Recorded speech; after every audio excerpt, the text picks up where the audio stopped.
أعوذ بالله من الشيطان الرجيم۔ اب ابو طالب کی کفالت کا زمانہ آیا تو حضور پاک نے دیکھا کہ میرے چاچے کے لیے بھی غربت کا بڑا دور ہے، سردار تو ہیں لیکن اتنا پیسہ نہیں ہے کہ گھر کا خرچہ بھی چلا سکیں، اس لیے بچے جو تھے ان کے وہ بھی روٹی پر لڑتے تھے، لیکن ایک محمد الرسول اللہ تھے صلی اللہ علیہ وسلم جو کبھی جھگڑا نہیں کیا۔ اور پھر تاریخ آتی ہے کہ تاریخ میں یہ بات موجود ہے کہ ابی طالب کہتے ہیں کہ جب وہ اپنا سفرے پر، جب مائدہ پر، جب دسترخوان پر میرا پیارا بیٹا محمد تشریف لے آتے تو اس تھوڑی سی روٹی میں اتنی برکت ہو جاتی کہ ہم سب پیٹ بھر کے کھا لیتے، اور جس دن حضور نہ آتے تو کسی کو پوری بھی نہ ہوتی۔ تو ابو طالب نے یہ اہتمام کر دیا، اس نے کہا کہ بھائی ایسا کرو کہ حضور کے بغیر تو روٹی کھانی جب تک کہ محمد رسول اللہ تشریف نہ لے۔ تو اب حضور صلی اللہ علیہ وسلم نے چاچا سے کہا کہ میں آپ کی مدد کرنا چاہتا ہوں اور آپ مجھے اجازت دیں کہ میں بھی کوئی کام کروں۔ تو انہوں نے کہا کہ بیٹا آپ کام نہ کریں۔ حضور نے فرمایا کہ نہیں، میں یہ برداشت نہیں کر سکتا کہ آپ کے بڑھاپے کا زمانہ ہے، اخراجات بہت زیادہ ہیں، اور اللہ نے مجھے الحمدللہ جوان بنایا ہے، تو میں کیوں نہ کام کروں۔ تو حضور نے بکریاں چرانی اللہ قرارید، کچھ پیسے مقرر ہو گئے، حضور بھی بکریاں لے کے تشریف لے جاتے باہر، ان کو چراتے، مزدوری کرتے۔ دراصل یہ بکریاں چرانا جو ہے یہ بھی اللہ کی طرف سے تربیت کا ایک حصہ تھا، اور ہر نبی نے بکریاں چرائی، یعنی یہ صفت صرف ہمارے آقا کی نہیں تھی بلکہ اللہ کے جتنے انبیاء گزرے ہیں سب نے بکریاں چرائی۔ علماء نے لکھا اس میں حکمت تھی کہ تمام جانوروں میں سب سے زیادہ شرارتی جانور جو ہے بکری ہے۔ ایک منٹ میں پہاڑ پہ چڑھ جائے گی، ادھر بھاگ جائے گی، ادھر بھاگ جائے گی، ادھر بھاگ جائے گی۔ تو چرانے والے کے لیے ایک بہت بڑا امتحان ہوتا ہے، وہ لا رہا ہے، اچھا باقی جانور ہے ایک دفعہ آپ ہانک دیں گے بس چل پڑیں گے، لیکن یہ ادھر بھاگ رہی ہے، ادھر بھاگ رہی ہے۔ اور اس لیے حضرت موسیٰ علیہ السلام کا ایک دفعہ آتا ہے نا کہ ایک بکری کے پیچھے بھاگتے بھاگتے بھاگتے جب غصے میں آئے تو اسے بیت مارا، تو اللہ نے کہا کہ موسیٰ میرے بندے بھی تو میری فرمان سے بھاگتے رہتے ہیں، لیکن میں نے تو ان کو معاف کر دیتا ہوں، تو میں ایک بکری کو بھی معاف نہ کر سکتا۔ دیکھو میرے بندے بھی تو روزانہ میرے حکم سے کہاں بھاگتے ہیں، میں ادھر کہتا ہوں ادھر جاتے ہیں، میں مسجد کا کہتا ہوں ادھر چلے جاتے ہیں، میں قرآن کا کہتا ہوں وہ بائبل کی طرف جاتے ہیں، میں نماز کا کہتا ہوں تو وہ فلم دیکھنے چلے جاتے ہیں، لیکن پھر بھی میں نے ان کو کبھی ایسا تو نہیں مارا، کیونکہ اگر اللہ ہمارے جرم پہ ہمیں مارنے پہ آ جائیں تو پھر تو ہم زمین پہ چل ہی نہیں سکتے۔ یہ تو قرآن کا فیصلہ ہے، وَلَوْ يُؤَاخِذُ اللَّهُ النَّاسَ بِمَا كَسَبُوا مَا تَرَكَ عَلَىٰ ظَهْرِهَا مِن دَابَّةٍ۔ اللہ نے فرمایا کہ اگر ہم بندوں کو ان کے گناہوں پہ پکڑ لیں تو پھر اس زمین پہ کوئی چیز آپ کو چلتی ہوئی نظر نہ آئے۔ یہ تو اللہ کا کرم ہے کہ ہمارے لاکھوں گناہ معاف ہوتے ہیں، کسی ایک آدھے پہ تھوڑی بہت تنبیہ ہو جاتی ہے کہ ہماری اصلاح ہو جائے۔ تو اس لیے بکریاں چرانے میں یہ بھی تربیت تھی کہ اچھا پھر بکریوں میں آپ نے دیکھا نا کئی قسمیں ہوتی ہیں، کوئی کالی ہے کوئی پیلی ہے، تو امت میں بھی تو کئی رنگ ہوں گے۔ بکریوں میں آپ نے دیکھا ہے کئی آہستہ چلنے والی، کوئی تیز چلنے والی، کوئی دوڑنے والی، کوئی چھوٹے قد والی، کوئی بڑے قد والی، کوئی زیادہ دودھ والی، کوئی کم دودھ والی۔ تو امت میں بھی تو ایسے اختلاف ہوتے ہیں، تو اللہ اپنے نبیوں سے امت کی تربیت کا کام لینا ہوتا ہے تو ان کو پہلے ایسے کام میں ڈالتے ہیں کہ انہیں تربیت کا انداز آ جائے۔ تو ایک دن حضور پاک صلی اللہ علیہ وسلم نے چونکہ کبھی گانا نہیں سنا، حضور صلی اللہ علیہ وسلم نے کبھی موسیقی نہیں سنی، حضور صلی اللہ علیہ وسلم نے کبھی جھوٹے قصے نہیں سنے، تو کبھی شادیوں پہ نہیں گئے۔ ایک دن قریش کی بڑی شادی تھی، تو حضور نے اپنے ساتھی سے جو بکریاں چرانے میں شریک تھا اس سے کہا کہ بھائی اگر تم کل میری بکریاں سنبھال لو تو میں چاہتا ہوں کہ میں کم از کم یہ تو دیکھوں کہ مکے والوں کی شادی کا کیا طریقہ ہے، شادی پہ کیا ہوتا ہے، کیسے خوشیاں منائی جاتی ہیں، کیسے قصاص آتے ہیں، کیسے وہ قصے کرنے والے لوگ آتے ہیں، تو کم سے کم میں بھی کوئی شرکت کر سکوں۔ اس نے کہا ٹھیک ہے، کل آپ کی بکریاں میں چرا لوں گا، کیونکہ رات کو تو جاگنا ہوتا ہے نا، رات جاگیں گے تو صبح تو سو جائیں گے، لازمی بات ہے۔ تو حضور فرماتے ہیں کہ میں آیا تو ابھی مجلس تیار ہو رہی تھی، ابھی کوئی قصہ وصہ کوئی کہانی شروع نہیں ہوئی تھی، فغلبنی النوم۔ حضور فرماتے ہیں مجھے اتنی نیند نے غلبہ کیا کہ میں سو گیا، فما افقت الا بعد حر الشمس۔ جب صبح سورج نکلا اور اس کی دھوپ آئی تو میں نیند سے اٹھا۔ اللہ نہیں چاہتے تھے کہ میرا بدنی جھوٹے قصے سنے، اللہ نے نیند سے کیونکہ اللہ جب ادب سکھانے والے ہوں، اللہ جب تربیت دینے والے ہوں تو پھر تربیت میں کیسے نقص آ سکتا؟ حضور پاک نے پھر دوسری رات پھر انتظام کیا کہ بھئی پچھلی رات تو اتفاق ہے شاید نیند آ گئی، آج رات تو میں بالکل نہیں سوؤں گا، آج تو بالکل، آج حضور تیار ہو کے آئے، لیکن کہتے ہیں فغلبنی النوم، خدا کی شان ہے کہ نیند نے مجھے زبردست دبوچ لیا اور میں سو گیا، اور سب کچھ ہوتا رہا، گانے ہوتے رہے، آوازیں ہوتی رہیں، باجے بجتے رہے، لیکن ایسی نیند اللہ نے غالب کر دی کہ نیند اس وقت کھلی، مجلس اجڑ گئی، لوگ بھاگ گئے، سورج نکل آیا، حضور صلی اللہ علیہ وسلم دھوپ سے اٹھے، دیکھا تو کچھ نہیں، تو واپس آئے تو اس بھائی نے پوچھا کہ ماذا رأیت، آپ نے کیا دیکھا؟ انہوں نے کہا میں تو کچھ نہیں دیکھا، مجھے تو دونوں راتوں نیند آ گئی۔ اصل میں اشارہ اس طرف تھا کہ محمد عربی صلی اللہ علیہ وسلم، جس چیز کو تیرے دین میں ہم نے حرام کرنا ہے اس کو تیرے قانون میں ہم کیسے جائیں؟ اللہ تبارک و تعالی اپنے نبی کی تربیت کا ابتدا سے ہی انتظام کر۔ ابو طالب نے اب ارادہ کیا کہ میں تجارت کا سفر کروں، چونکہ مکے والوں کے سفر ہوتے تھے تجارت کے۔ صلی اللہ علیہ وسلم کو جب پتہ چلا تو آتا ہے فأخذ بثوب امہ، حضور نے آ کر بھی اپنے چاچا کا کپڑا پکڑ لیا، جیسے کہتے ہیں نا جیسے بچہ ضد کرے تو ماں باپ کے قمیص کو پکڑ لیتا ہے کہ میں نہیں چھوڑوں گا جی، بس میں نہیں چھوڑوں گا، کیونکہ اس بیچارے کو کہاں جگہ ملے پناہ کی۔ تو حضور صلی اللہ علیہ وسلم اخذ بثوب امہ، اپنے چاچے کے کپڑے کو پکڑ لیا، کہنے لگے کہ مجھے بھی آپ ساتھ لے جائیں۔ انہوں نے کہا اب سفر ہے، شام تک جانا ہے، اتنا طویل سفر ہے اونٹوں کا، میں تو آپ کی وجہ سے آپ کو نہیں لے جا رہا کہ آپ کو تکلیف ہوگی۔ انہوں نے کہا میں نہیں چاہتا کہ آپ اکیلے جائیں، میں ضرور جاؤں۔ فرضی ابو طالب بھی راضی ہو گئے، کہا چلے۔ جب ابو طالب آپ کو قافلے میں لے کے چلے اور قافلہ تخوم شام یعنی شام کے قریب پہنچا، جہاں سے شام کی ابتدا شروع ہو جاتی ہے، یعنی نشانیاں، علامات، امارات شروع ہو جاتی ہیں، تو وہاں ایک دیر تھا، دیر کہتے ہیں سومیا، جسے آپ کہہ لیں مندر یا عیسائیوں کا گرجا، یہ سبا میں ہوتے ہیں، آپ نے دیکھے ہیں ہر ملک میں، اب تو ہر جگہ ہے۔ عیسائیوں کے مثلاً ہندوؤں کے مندر کہلاتے ہیں، عیسائیوں کے کلیسا یا گرجا کہلاتے ہیں۔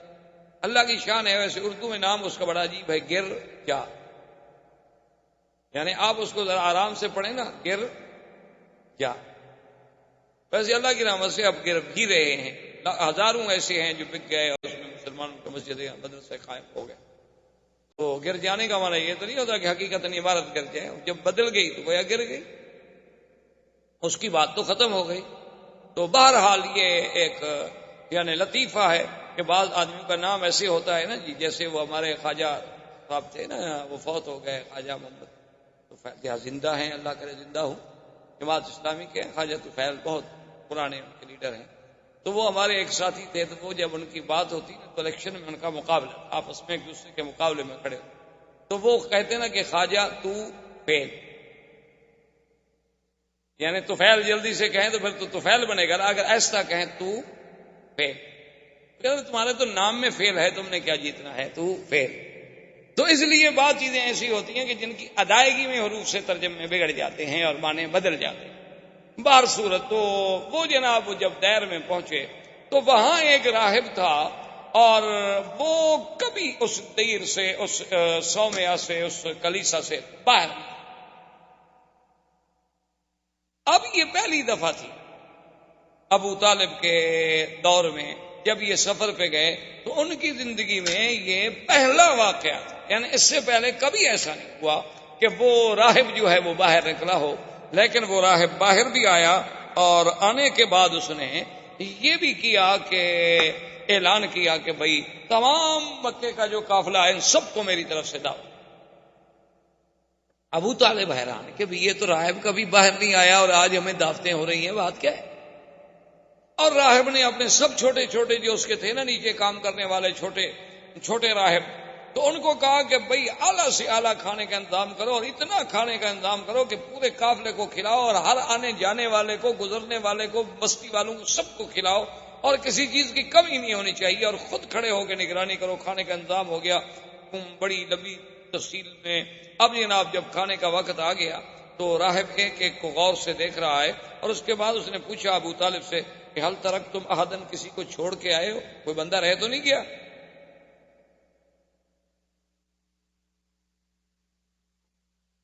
تو تو ابو طالب نے کہا کہ ایک بچہ رہ گیا، ہم چھوڑ آئے کہ ذرا سامان کے ساتھ رہے گا، نگرانی کرے گا۔ اس نے کہا عجیب بات، بھائی میں نے سب کو دعوت دی تھی، بچے کو چھوڑ آنے کا کیا مطلب؟ تو ابو طالب نے کہا کہ کوئی ایسی بات نہیں، وہ ہمارا اپنا بچہ ہے، ہم اس کے لیے کھانا لے جائیں گے۔ اس نے کہا ابو طالب کیا بات کر رہے ہو، جس کے لیے میں نے دعوت دی ہے اسی کو تو تم چھوڑ آئے، تم لوگ تو ہمیشہ یہاں سے گزرتے رہتے ہو، پہلے بھی میں نے کبھی تمہیں دعوت دی ہے۔ اب جب حضور صلی اللہ علیہ وسلم کو بلایا گیا تو اب وہ غور سے دیکھ رہا ہے کہ یہ کیسا بچہ ہے کہ جو آتا ہے تو بادل اوپر چل رہا ہے، آپ پر دھوپ نہیں پڑتی۔ جب آپ قریب آ گئے، بیٹھ گئے، ابو طالب سے پوچھا کہ من ھذا، یہ کون ہے؟ انہوں نے کہا میرا بیٹا ہے۔ تو اس نے کہا کہ نہیں، تم جھوٹ بول، یہ تمہارا بیٹا نہیں۔ اس نے کہا میرا بیٹا ہے۔ اس نے کہا واللہ کذب تھا۔ اس نے کہا میں قسم کھاتا ہوں جھوٹ بول رہے، تمہارا بیٹا نہیں ہے، اس کا باپ اس وقت زندہ نہیں ہو سکتا۔ اس نے کہا بات یہ ہے کہ انہو ابن اخی، میرے بھائی کا جو بیٹا ہے تو وہ میرا ہی بیٹا ہوا۔ نے کہا نہیں، میں سیدھی بات کروں کہ اس کا باپ مر گیا؟ اس نے کہا ہاں اس کا باپ مر گیا۔ اس نے کہا ہاں پھر ٹھیک۔ اب اس نے حضور صلی اللہ علیہ وسلم سے کہا کہ آپ کا اسم گرامی، آپ نے فرمایا میرا نام محمد ہے۔ فرمایا اقسمک باللات والعزیٰ، میں تمہیں لات و عزیٰ کی قسم دیتا ہوں۔ حالانکہ وہ نصرانی تھے، وہ نہیں لات و عزیٰ کو مانتے، لیکن مکے والے چونکہ مانتے تھے نا لات و عزیٰ کو، اس لیے قاعدہ ہوتا ہے نا کہ جو آدمی جس کو مانتا ہو آدمی کہتا ہے یار چلو تمہیں اس کی قسم۔ تو اس نے کہا اقسمک باللات والعزیٰ، میں تمہیں لات و عزیٰ کی قسم دیتا ہوں کہ جو میں تم سے پوچھوں سچ بتاؤ۔ حضور نے فرمایا لا تقسمنی باللات والعزیٰ، خبردار مجھے پھر نہ کہنا لات و عزیٰ کی قسم، انی ابغضہم اشد البغض، ساری دنیا میں مجھے سب سے زیادہ بغض اگر ہے تو ان بتوں سے۔ اب ابو طالب بھی حیران ہے اور راہب بھی حیران ہے کہ اتنے جوش سے، اور ابھی تو حضور صلی اللہ علیہ وسلم کی ابتدائی عمر مبارک۔ تو اس نے کہا کہ اچھا محمد صلی اللہ علیہ وسلم ناراض، انی اقسمک باللہ، میں تمہیں اللہ کی قسم۔ آپ نے فرمایا فسا، اگر تم اللہ کی قسم دیتے تو پوچھو کیا پوچھو۔ اس نے کہا مجھے یہ بتاؤ تم نے کبھی خواب دیکھے ہیں؟ حضور نے فرمایا ہاں دیکھے۔ ان خوابوں میں تم نے کیا کیا دیکھا؟ حضور صلی اللہ علیہ وسلم نے کچھ باتیں بتلا دی۔ اس نے کہا حضور صلی اللہ علیہ وسلم سے کہ تم نے اپنے دوران رضاعت کے جو کچھ عرصہ مکمل کیا اس کے بعد بھی کوئی واقعہ پیش آیا؟ تو آپ نے فرمایا ہاں ایسے آیا تھا کہ میرا سینہ مبارک کھولا گیا۔ کیا ہے وہ واقعہ؟ حضور صلی اللہ علیہ وسلم۔ تو اس نے کہا کہ یا محمد ہے تو بڑی گستاخی، لیکن میں مجبور، اگر تم مجھے اجازت دو تو میں تمہاری پشت دیکھ سکتا ہوں۔ تو آپ نے فرمایا کوئی بات ہو، جب تم نے مجھ سے اللہ کے نام پر کہا ہے تو دیکھو۔ جب آیا تو اس نے دیکھا کہ بین کتفیہ، دو کندھوں کے درمیان میں ایک جگہ جو تھا نا جی ایسے یعنی وہ گوشت کا حصہ مبارک تھا جیسے ایک مہر مبارک ہو اس کا، اور اس کے اوپر بھی بال، اس ٹکڑے پر، اس گوشت کے اس ٹکڑے پر بھی بال مبارک تھے۔ بلکہ حدیث میں ایسے آتا ہے کہ عرف الدیک، حدیث مبارک میں یہ لفظ بھی موجود ہیں کہ ان بالوں کی ترتیب بھی ایسی تھی جیسے مرغے کے اوپر آپ نے دیکھا نا جی اس کے اوپر جو بال کھڑے ہوتے ہیں بڑے ترتیب میں، اسی طرح وہ بال مبارک تھے، اور ادھر ادھر اس کے خال تھے، اس سیاہ تل جسے آپ کہتے ہیں اس کے ارد گرد تل تھے۔ جب اس نے دیکھا فقبل یدیہ ورجلہ، وہ تو حضور کے پاؤں پہ گر گئے۔ اس نے ہاتھ چومے، پاؤں چوما، اس نے کہا ھذا نبی ھذہ الامہ۔ اس نے کہا ابی طالب ایک بات سنو، ان کو شام مت لے جاؤ، اگر تم ان کو شام لے گئے وہاں یہود ہیں اور یہود ان کو پہچان لیں گے اور یہود ان کو قتل کر دیں گے، ان کو فوراً مکے واپس بھیج دو، یہ نبی ھذہ الامہ، اس امت کا نبی پیدا ہو گیا، تم تو بڑے شان والے آدمی۔ تو ابی طالب نے کہا کہ اچھا۔ اب اس کے بعد جب دعوت ختم ہو گئی اور حضور صلی اللہ علیہ وسلم تشریف لے آئے تو جب درخت کے نیچے جا کے بیٹھنے لگے تو اس راہب نے ابو طالب سے کہا کہ درخت کی ٹہنیوں پہ غور کرو۔ اس نے جب غور کیا تو ابو طالب کہتے ہیں مجھے بھی معلوم ہوا کہ وہ ٹہنیاں مل کے سایہ گہرا کر رہی ہیں حضور صلی اللہ علیہ وسلم پہ. جو علیحدہ علیحدہ کھڑی تھی وہ جلدی جلدی جڑ گئیں، مل گئیں تاکہ حضور صلی اللہ علیہ وسلم پر سایہ مبارک جو ہے وہ ٹھیک ہو جائے. اور اس نے کہا کہ ابو طالب یہ وہ درخت ہے ما جلس تحتہ بعد عیسیٰ، حضرت عیسیٰ کے بعد اس کے نیچے کوئی نہیں بیٹھا. اور عیسیٰ علیہ السلام نے کہا تھا کہ لا یجلس تحتہ الا نبی، اس کے نیچے کوئی نہیں بیٹھے گا مگر ایک نبی آئے جو آ کے بیٹھے گا. یہ وہ درخت ہے، خدا کے لیے انہیں جلدی مکے بھیج. ابو طالب راضی ہو گئے، انہوں نے حضور صلی اللہ علیہ وسلم کو جلدی سے مکے میں، لیکن اپنا سفر جو ہے وہ برقرار رکھا کہ بھی آخر میں اتنا سفر کر کے آ چکا ہوں، شام کے قریب پہنچ چکا ہوں اور اتنی اسباب ہم لے کے آئے ہیں، تو ان کو بغیر بیچے ہوئے بغیر کچھ کیے ہوئے ہم کیسے چھوڑ کے چلے جائیں. تو وہ تو چلا گیا ہے شام ابو طالب، لیکن حضور صلی اللہ علیہ وسلم واپس تشریف لے آئے مکے میں. مکے میں آنے کے بعد پھر حضور صلی اللہ علیہ وسلم ابو طالب کی کفالت میں رہے. پھر اس کے علاوہ کئی مبشرات آتے رہے. اسی اسنا میں آہستہ آہستہ اب ابو طالب کی بھی موت آ گئی. حضور کی ابو طالب ابھی زندہ تھے اور حضور کی عمر اس وقت تقریباً 25 سال کی ہو گئی کہ بی بی خدیجۃ الکبریٰ رضی اللہ تعالی عنہا جو مکے کی ایک سب سے بڑی شریف نسب سے اور بہت بڑی خاندان کی عورت تھی اور بڑی تاجر اور مالدار عورت تھی. حتیٰ کہ تاریخ یہ کہتی ہے کہ تمام قریش کا اگر سرمایہ اکٹھا کیا جائے تو بی بی خدیجہ کا اکیلا ان سے زیادہ. اب چونکہ بی بی خدیجہ ایک خاتون تھی، وہ خود تو سفر نہیں کرتی تھی، وہ لوگوں کو اپنا مال دے کے کبھی تو تنخواہ پہ ملازم رکھ کے بھیج دیتی، کبھی ان سے حصہ مقرر کر لیتی، کبھی ان سے کچھ نسبت طے کر لیتی، مال دیتی. انہیں جب پتہ چلا کہ یہاں ایک ذات پاک ہیں جن کا نام محمد ہے اور شہرا ہے محمد ابن عبداللہ کا، آپ کی صداقت کا، آپ کی شرافت کا، آپ کی سیرت کا، آپ کے کردار کا، تو انہوں نے پیغام بھیجا کہ حضور آپ میرے مال سے کیوں تجارت نہیں کرتے. حضور صلی اللہ علیہ وسلم راضی ہو گئے. تو بی بی خدیجہ نے اپنا ایک غلام تھا میسرہ، ان کا ایک عبد تھا، خریدا ہوا غلام تھا، وہ بھی حضور کے ساتھ بھیجا اور میسرہ کو بھی مال دیا، حضور پاک کو بھی مال دیا اور میسرہ کی ذمہ داری لگائی کہ تم نے حفاظت بھی کرنی ہے اور ساتھ بھی رہنا. اب حضور صلی اللہ علیہ وسلم مال لے کے شام کی طرف چل پڑے. میسرہ کہتا ہے کہ واللہ ہے، خدا کی قسم ہے، میں نے ایسا خلق تو کبھی نہیں دیکھا تھا. قریش وہ تو ہم غلاموں کو غلام سمجھتے تھے کہ دور بیٹھو کام کرو، لیکن محمد مصطفیٰ کھانا میرے ساتھ کھا رہے ہیں، پانی میرے ساتھ پی رہے ہیں اور مجھ سے ایسی باتیں کر رہے ہیں جیسے میں بالکل آپ کا کوئی ایک عزیز ہوں. اتنی کرم، اتنی محبت، اتنا. اور پھر حضور شام آئے، مال بیچا. پھر مال بیچنے کے بعد میسرہ سے کہا کہ بھی پیسے لے کے جو ہم واپس جائیں کیوں جائیں، یہاں سے مال خرید لو، وہ مکے میں بیچ دیں گے. تو وہ مال خرید کر کے مکے میں لے آئے اور مکے میں آ کے وہ مال بیچا. اب سب پارٹیاں جو تھیں ان نے تو ایک دفعہ نفع کمایا، حضور نے 2 دفعہ نفع کمایا.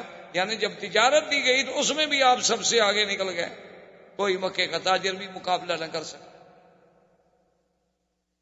بی بی خدیجہ کو جب پتہ چلا کہ ایک آدمی نے کبھی تجارت نہیں کی اور وہ اتنی جلدی کیسے اس مقام پہ پہنچ گیا کہ سب تجارت کے تجربہ کار جو تھے وہ پیچھے رہ گئے.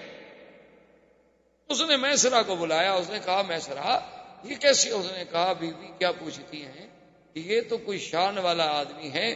راستے میں ہم گئے تو راہب نے یہ کہا، میں نے تو ان کو کبھی نہیں دیکھا کہ دھوپ میں جائیں اور اوپر بادل سایہ نہ کرے. میں نے تو کبھی نہیں دیکھا کہ اگر 20 آدمی بیٹھے ہیں، حضور ایسی جگہ بیٹھے ہیں جہاں درخت کا سایہ نہیں، سایہ اسی طرف چلا جاتا ہے جس طرف یہ بیٹھے ہوں. میں نے تو یہ دیکھا اور میں نے یہ دیکھا اور میں نے یہ دیکھا. بی بی خدیجہ تو حیران ہو.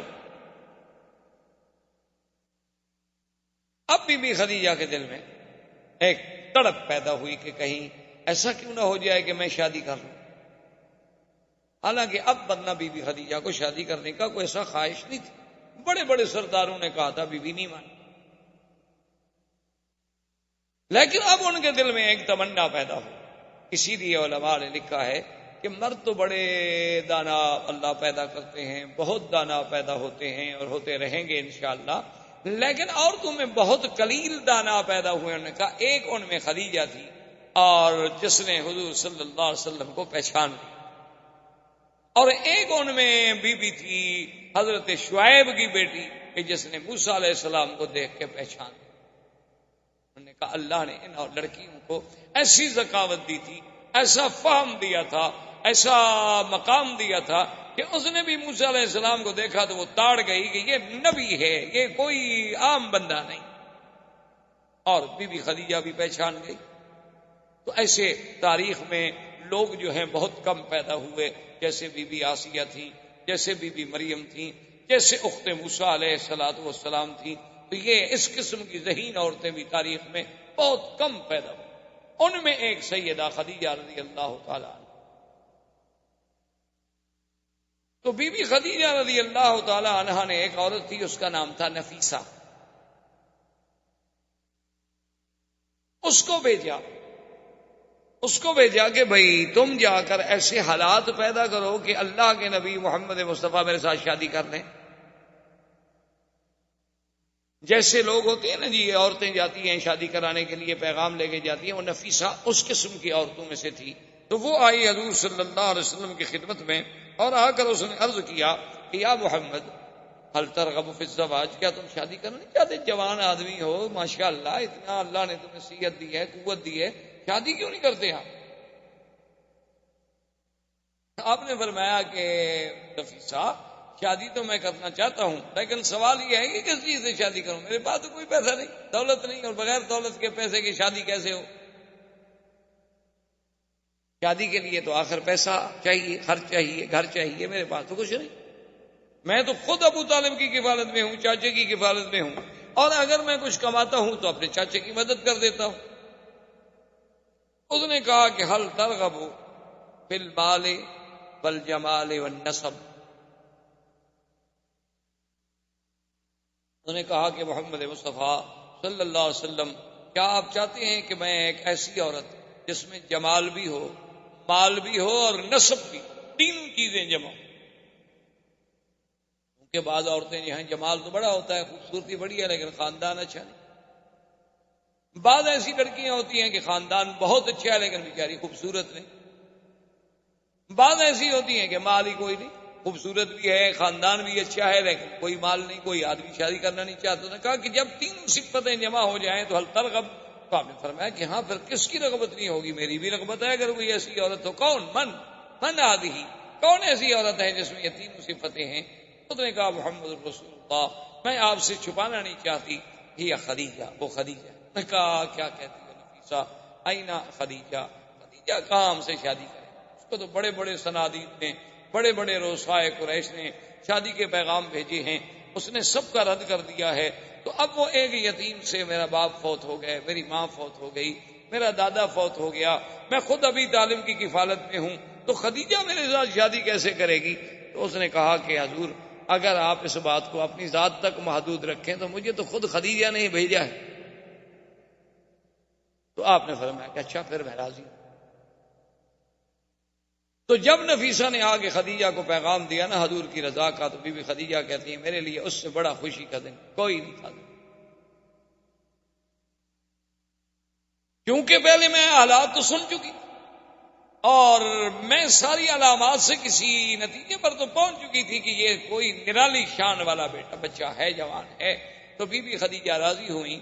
حضور صلی اللہ علیہ وسلم ابو طالب اپنے چچا اور سیدنا حمزہ رضی اللہ تعالی عنہ کو لے کر تشریف لے آئے بی بی خدیجہ کے پاس۔ تو بی بی خدیجہ نے ورقہ ابن نوفل، عمر ابن اسد ابن عزہ جو اس کے قریبی رشتے دار تھے ان کو بلایا، تو حضور صلی اللہ علیہ وسلم کا نکاح ہوا اور خطبہ پڑھا ابی طالب۔ خطبہ نکاح جو ہے وہ ابو طالب نے پڑھا، اور اس کے بعد جو دوسرا خطبہ ہے پھر وہ ورقہ ابن نوفل نے پڑھا تعریف کے لیے، یعنی خطبہ نکاح تو پڑھ لیا ابو طالب نے، گواہ موجود تھے، لیکن ورقہ ابن نوفل نے پھر تعریف محمد رسول اللہ صلی اللہ علیہ وعلا آلہ واصحابہ وسلم تسلیما کثیرا کثیرا کی شان میں خطبہ پڑھا کہ یہ بچہ جو ہے، یہ نوجوان جو ہے، اس کی کوئی نرالی شان ہے، اس میں ہم نے یہ وصف دیکھی، یہ وصف دیکھی۔ اور اس نے کہا خدیجہ میری رائے میں، میری تحقیق میں اس وقت دنیا کی سب سے زیادہ خوش قسمت اگر کوئی خاتون ہے تو تم ہو کہ آج تمہاری قسمت میں محمد رسول اللہ ہے صلی اللہ علیہ وسلم۔ اس وقت حضور کی عمر مبارک 25 سال تھی اور بی بی خدیجہ کی عمر 40۔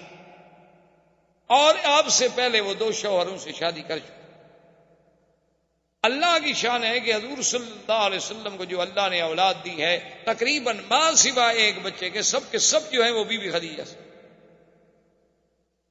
حضور صلی اللہ علیہ وسلم کے بیٹے جو بی بی خدیجہ سے پیدا ہوئے عبداللہ، پہلا بچہ جو پیدا ہوا اس کا نام تھا القاسم.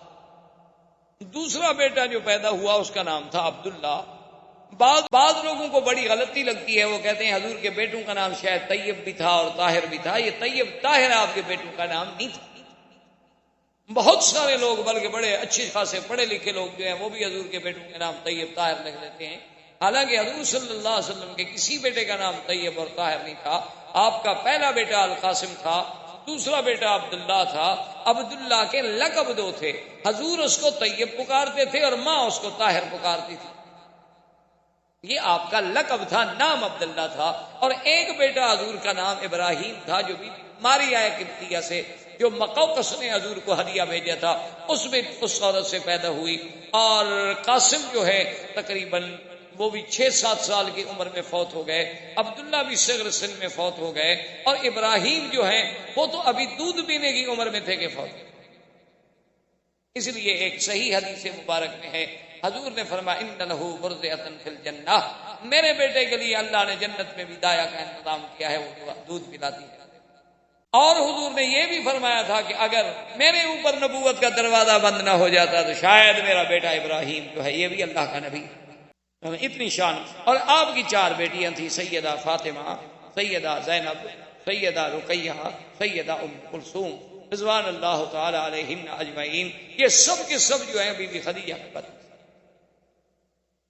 اور اسی سے دشمنان اسلام، دشمنان دین کا یہ پراپگنڈا کہ حضور نے اتنی شادیاں کی اور حضور نے اتنی شادیاں کی اور حضور نے اتنی شادیاں کی، جیسے رشدی بدبخت نے لکھا، تسلیمہ نسرین نے لکھا، اور اسی قسم کے ملعونین جن کو اصل میں تو بغض ہے اسلام سے اور دین محمد مصطفیٰ صلی اللہ علیہ وسلم سے، اور پھر وہ الزام لگانے میں بہانوں کی تلاش میں ہوتے ہیں کہ کوئی ہمیں موقع مل جائے تو ان نے یہ ثابت کرنے کے لیے کہ دیکھو جی ہمارے نبی عیسیٰ علیہ السلام نے تو ایک بھی شادی نہیں کی اور حضور پاک نے تو 11 شادیاں فرمائیں، تو نعوذ باللہ آپ کو تو بس عورتوں کا ہی ہر وقت خیال تھا کہ جہاں گئے شادی کر لی، جہاں گئے شادی کر لی. تو یہ ایک الزام ہے جس کی کوئی حقیقت نہیں. آپ خود اندازہ فرمائیں کہ آپ کے بچے کی عمر اگر 25 سال ہو تو آپ اس کے لیے 40 سال کی بیوی نہیں ڈھونڈتے. اور خاص طور پہ آپ تو ڈاکٹر ہیں ماشاءاللہ، پڑھے لکھے لوگ ہیں، سمجھدار ہیں. آپ دیکھ لیں کہ سرزمین مکہ کی گرمی ہو تو 40 سال کی عمر کے بعد عورت میں رہتا کون سی جوانی رہتی. چلو ٹھنڈے علاقے کی عورتیں تو پھر بھی بیچاری کچھ لمبی زندگی گزارنے کی صلاحیت ہے، لیکن سرزمین مکہ کی گرمی ہو اور یہاں پر کھجور کی غذا ہو تو 40 سال کے بعد عورت میں باقی کیا رہ جاتا ہے کہ نعوذ باللہ اس کے لیے محض شہوانی جذبے سے شادی کی جائے. پھر آدمی کنواری لڑکی سے شادی کرے. اور حضور نے تو جب تک بی بی خدیجہ زندہ رہی 25 سال تک اور کوئی شادی نہیں، یعنی حضور صلی اللہ علیہ وسلم کی عمر 25 سال، زوجہ کی عمر 40 سال، اور حضور پھر 50 سال کی عمر پہ پہنچ گئے اور آپ نے کوئی شادی نہیں کی. تو جو جوانی کا حصہ تھا حضور کا وہ تو سارا بی بی خدیجہ کے ساتھ گزر گیا. تو جس سے ثابت ہوا کہ حضور کی کوئی شادی جو تھی دراصل وہ اپنے منشے سے نہیں تھی، بلکہ یہاں بھی میرے اللہ کی نگرانی تھی اور اللہ کے فیصلے تھے. اس لیے حضور صلی اللہ علیہ وسلم کی بعد میں شادی ہوئی بی بی عائشہ سے، بعد میں شادی ہوئی بی بی صفیہ سے، بی بی ام سلمہ سے، وہ بھی بوڑھی عورت تھی، بی بی سودا سے، وہ بھی بوڑھی عورت تھی. بی بی صفیہ سے کیوں ہوئی کہ خیبر کے سردار کی بیٹی تھی. سب لوگوں نے کہا کہ حضور سردار کی بیٹی اچھا ہے کہ اگر آپ نے کسی اور کو دینا ہے باندی بنا کے تو بہتر ہے اپنی باندی بنا لے تاکہ کچھ تو سرداروں کی عزت ہو جائے. تو حضور صلی اللہ علیہ وسلم نے اس بنا پہ شادی کی. اور پھر سب سے بڑی بات یہ ہے کہ جس نبی کے اٹھنے پہ سونے پہ بھی اللہ کا پہرا ہو اس پیغمبر کی شادیاں منشاء خداوندی کے بغیر کبھی ہو سکتی.